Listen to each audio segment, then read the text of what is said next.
Avant de commencer ce tuto, n'hésitez pas à vous abonner, à liker et à commenter, mais aussi à activer la cloche pour recevoir une notification dès la sortie des prochaines vidéos.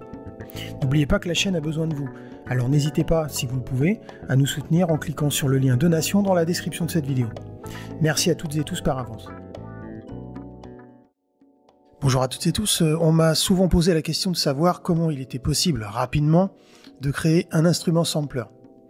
Alors, depuis l'arrivée du remplaçant de l'EXS24, Logic nous permet de profiter de nouvelles fonctionnalités au sein d'un outil que beaucoup d'utilisateurs de dos concurrents nous envient. Mais voyons de quelle façon il sera possible de répondre à la question qui m'a été posée.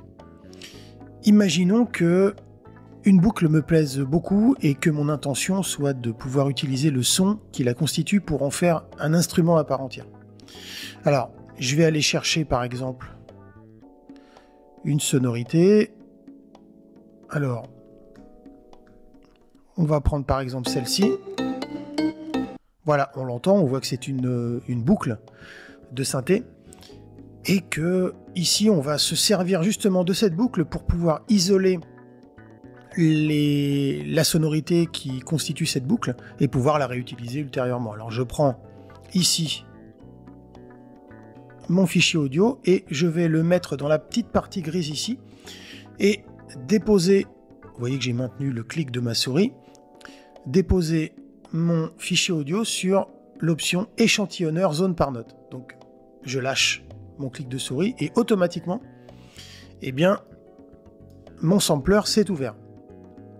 Alors, sampler, ça peut paraître un petit peu compliqué quand on met la première fois les mains dedans et les yeux dessus.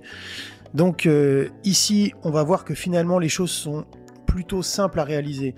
On a effectivement dans Sampler beaucoup de paramètres et d'onglets différents, mais finalement, on s'apercevra que utiliser simplement, on n'aura que très peu de choses à utiliser en fait et arriver à nos fins. Donc ici, on voit que Logic a analysé les différentes sections de mon fichier audio, et si j'ouvre mon petit clavier virtuel, eh bien on va se percevoir tout simplement que la partie qui se trouve ici à l'intérieur du bornage a été mappée et pitchée sur mes notes.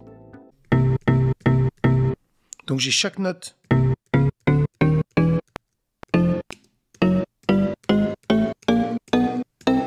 donc c'est déjà jouable puisque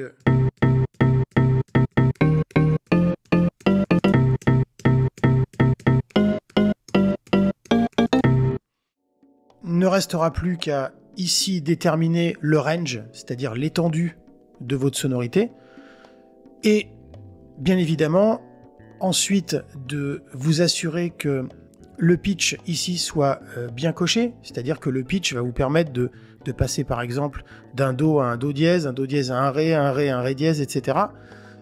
Sans que vous ayez à faire du mapping, je dirais chirurgical, avec le pointeur de votre souris.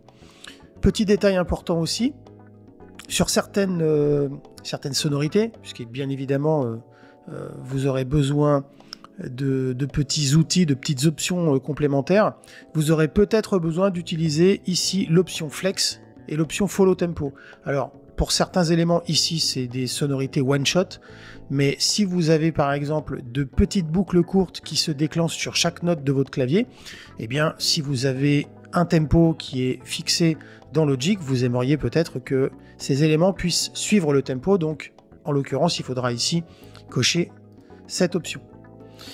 Moi, ce que je vous encourage à faire, c'est de mettre vraiment les mains dans le cambouis et de découvrir petit à petit Sampler en faisant justement la manip que je vous ai montré, de prendre un fichier, de le glisser et de voir un petit peu comment Logic les a modifiés pour pouvoir constituer une sonorité entière.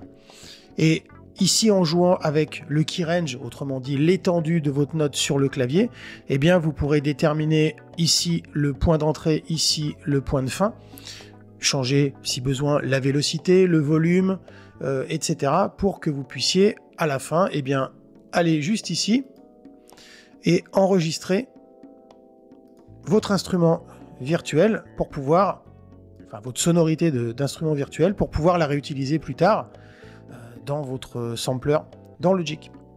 Voilà, j'espère que cette petite vidéo vous aura plu, et je vous dis à très bientôt pour un nouveau tuto.